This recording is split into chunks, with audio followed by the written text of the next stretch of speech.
Me, 42, investigative journalist for major online publication. Spent 20 years building reputation covering social issues, particularly focused on gender inequality and women's rights. Won awards for exposés on workplace discrimination, for pieces about domestic violence and women's struggles. Known in journalism circles as fierce feminist voice. Editor calls me into office on Monday morning. Walsh, I want you to do a piece on men refusing to date. The whole men going their own way phenomenon. Immediately skeptical of the assignment. That's just misogynist internet culture in Kells and red pill types. Maybe, but it's trending, getting mainstream attention. I want a serious investigation, not a hit piece. Find out why men are actually opting out of dating.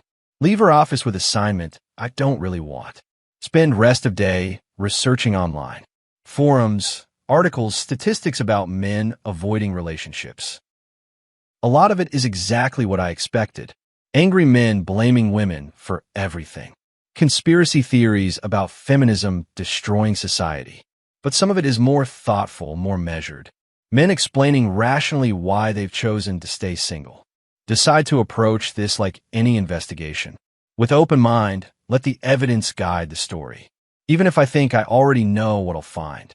Spend a week setting up interviews with single men. Various ages, backgrounds, professions. Men who've consciously chosen to avoid serious relationships. First interview is with David, 43, software engineer. We meet at coffee shop. He's punctual and professional. Not the basement-dwelling stereotype I half expected. Thanks for agreeing to talk to me, David. No problem, though I'm curious why you're interested. I'm investigating why more men are choosing to stay single. Wanting to understand the perspective directly from men. He nods, sips his coffee thoughtfully. What do you want to know? Why did you decide to stop dating seriously? He's quiet for a moment, choosing words carefully. I didn't decide one day to stop. It was gradual realization that the cost-benefit analysis of modern relationships doesn't work. The clinical terminology surprises me. What do you mean by cost-benefit analysis? I mean literally, what do I gain versus what do I risk? In terms of happiness, stability, financial security, peace of mind. Pull out my notebook. This is interesting angle. Walk me through your analysis. He leans back, clearly thought about this extensively. I was married for 8 years, divorced at 35. Wife initiated divorce, said she wasn't happy. No abuse, no cheating, just wasn't happy anymore. Standard divorce story happens all the time. I'm sorry that happened. Divorce is difficult. It was, but the aftermath was worse. Lost my house in the settlement. She got it. Pay alimony for 6 more years, even though she works. Lost custody of my kids. See them every other weekend.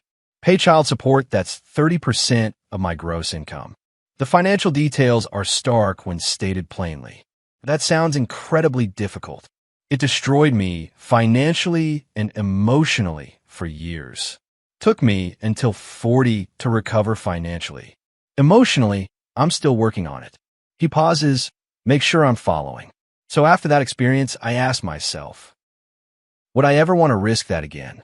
Would I ever want to give someone that power over my life? The answer was no, definitively no. Can understand his hesitation after trauma like that. But not all relationships end that way. He nods. You're right, not all do. But enough do that the risk isn't worth it. 50% of marriages end in divorce. 70% initiated by women. In most cases, men lose custody, house, substantial income. The statistics are accurate for what I know. So you've decided to never have another relationship. I date casually, I have female friends. But serious relationship, cohabitation, marriage. Never again, the stakes are too high. He continues explaining his reasoning. Beyond just divorce risk, there's the daily cost. Modern relationships require men to be everything. Provider, protector, emotional support, best friend. While also being vulnerable, emotionally available, progressive. Interesting how he frames it as contradictory expectations. Meanwhile, women can change their minds at any time, can decide they're not happy and blow it all up. And society supports that choice, empowers it even, while men are left picking up the pieces. Feel defensive rising, but keep it professional. Don't you think you are generalizing from your experience? Maybe, but talk to divorced men. See if it's uncommon. See if most of them don't have similar stories of trying their best and losing everything anyway. Leave that interview with more questions than answers. David wasn't angry or bitter, just rationally risk-averse. Made cold calculation that relationships aren't worth it. Next interview is with Marcus, 41, high school teacher. We meet at his classroom after school. He's grading papers when I arrive, welcomes me warmly. Thanks for meeting with me, Marcus. Happy to, though I'm not sure I'll say anything interesting. He seems more open than David, less guarded. Tell me about your decision to stay single. He sets down his pen, gives me full attention. I was engaged once about 5 years ago. She was great. We were planning a wedding. Then she called it off 3 months before. Said she realized she didn't want to settle. The word settle clearly still stings. That must have been devastating. I thought we were building a life together. Thought I was enough. That what we had was good. But I wasn't enough. I was settling.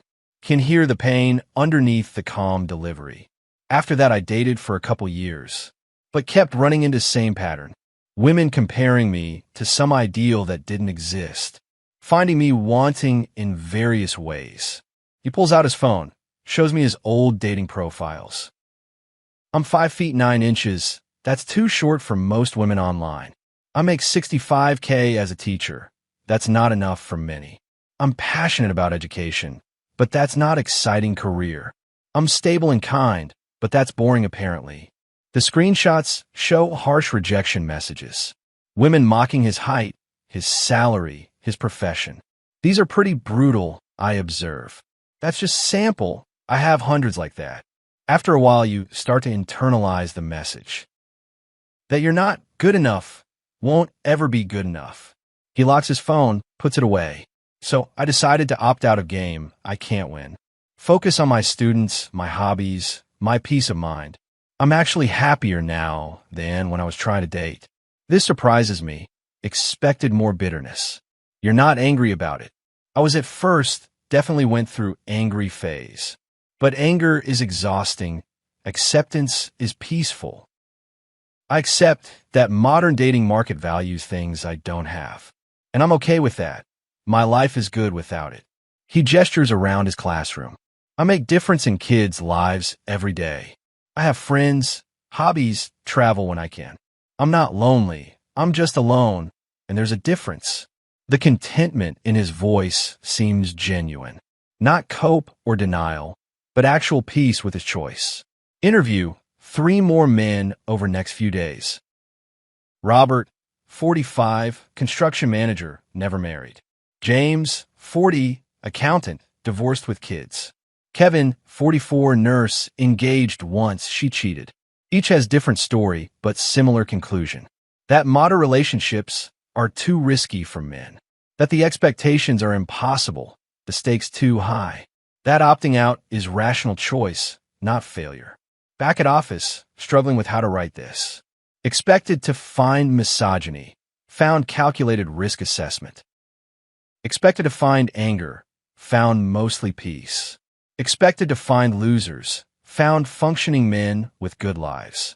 My editor stops by my desk. How's the piece coming, Walsh? Complicated. It's not what I expected.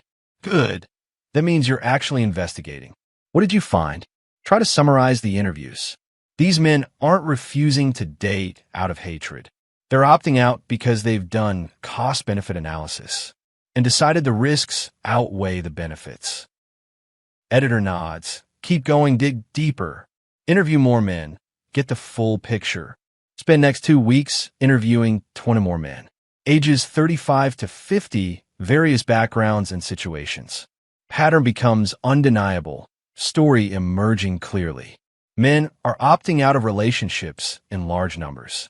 Not because they hate women or can't get dates, but because they've rationally assessed the situation and found modern relationships are a bad deal for men. The reasons they cite are consistent across interviews.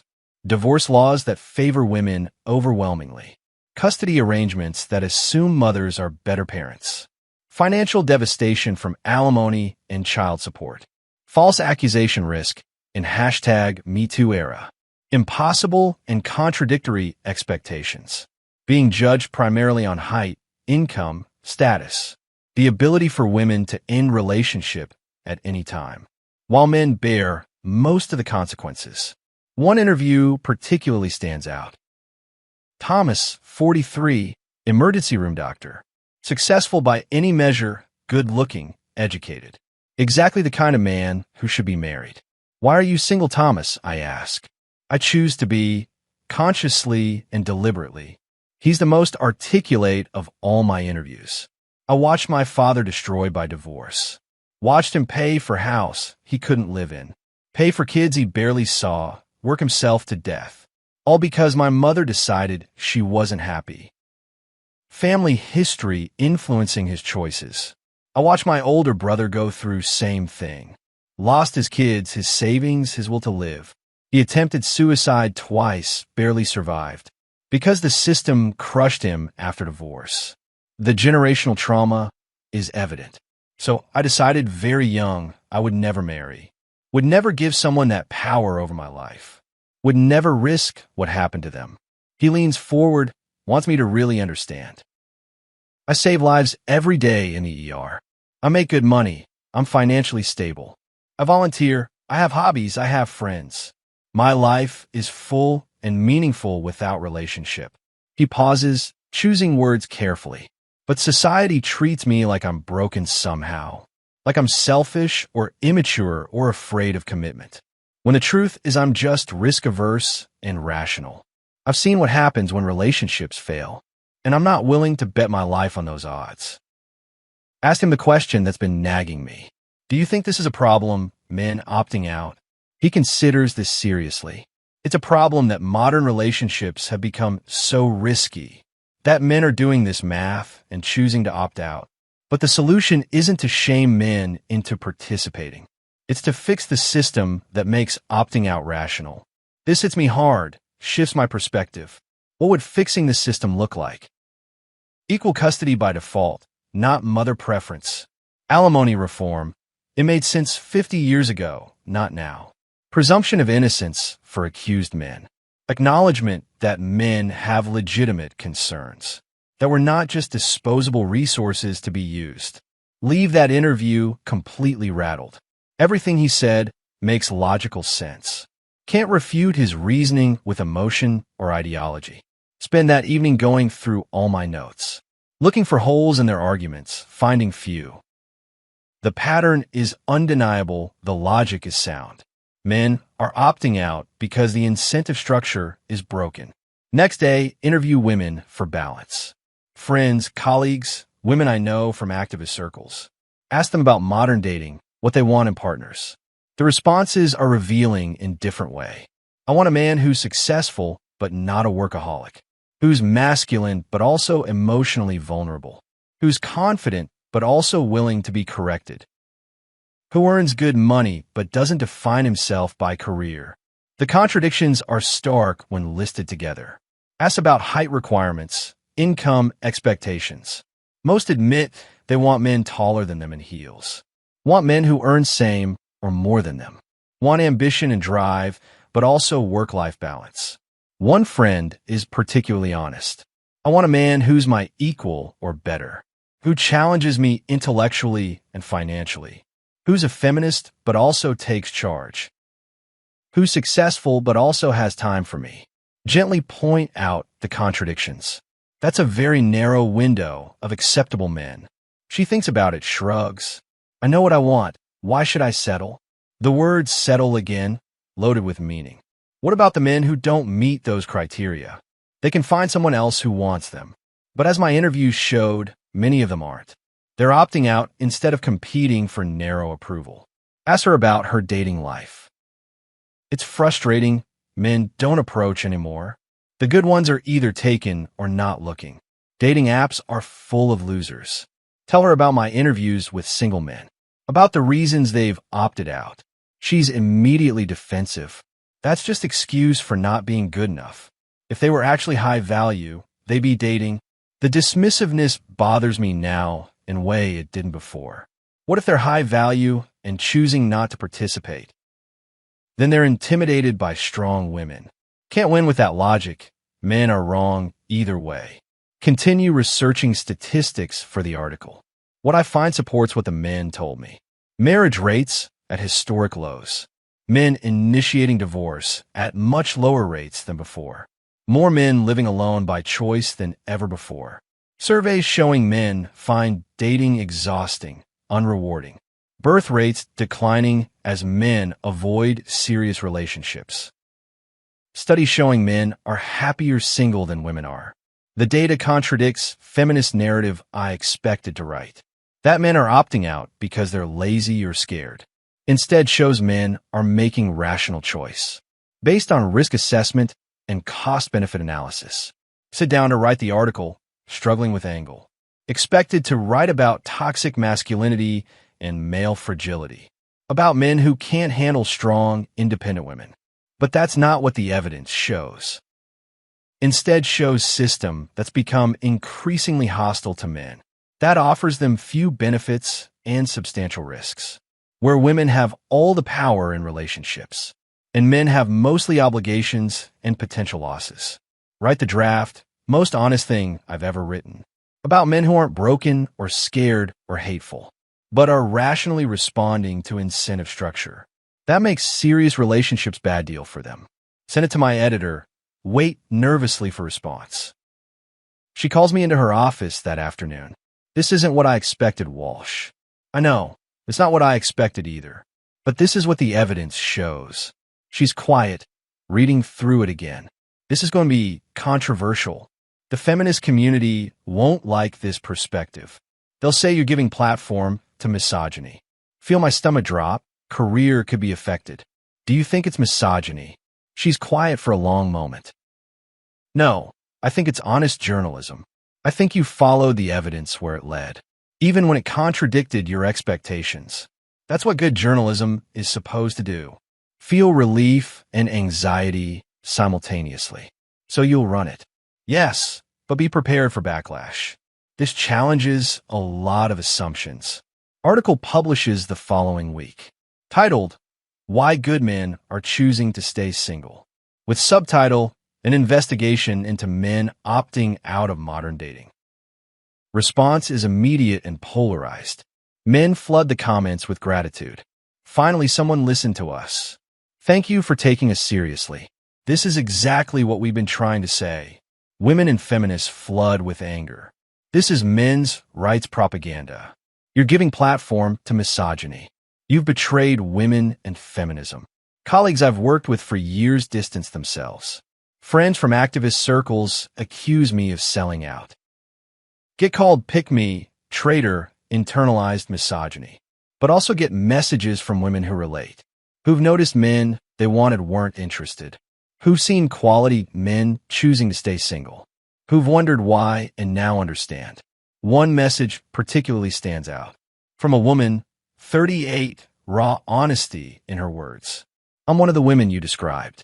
I had impossible standards, wanted perfect man, rejected good men because they weren't good enough. Now I'm alone and the men I rejected are thriving. They opted out and they're happy, while I'm still searching for someone who doesn't exist. She continues with painful self-awareness.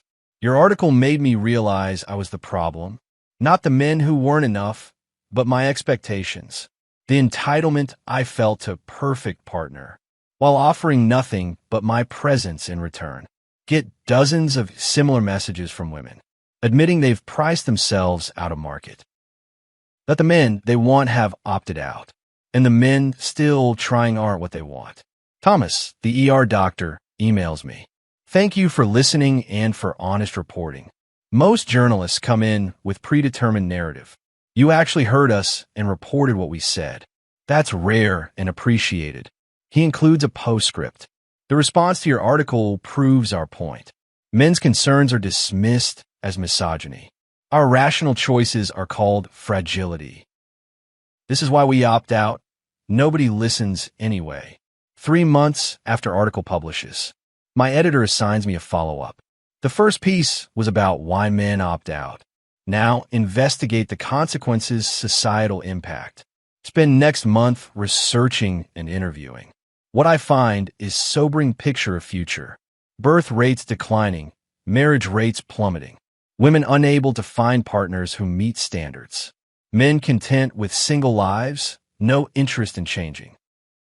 Economists warning about demographic crisis. Sociologists discussing breakdown of family formation. Everyone pointing fingers, nobody taking responsibility. Interview relationship counselors, dating coaches. They all confirm what my investigation showed. Men have done the math and opted out. Women maintain high standards and reject available men. The gap between expectations and reality is widening. Nobody willing to compromise or change. Final interview is follow-up with David, the software engineer from my first interview. Has anything changed since we talked? I ask. No, still single by choice, still happy with decision.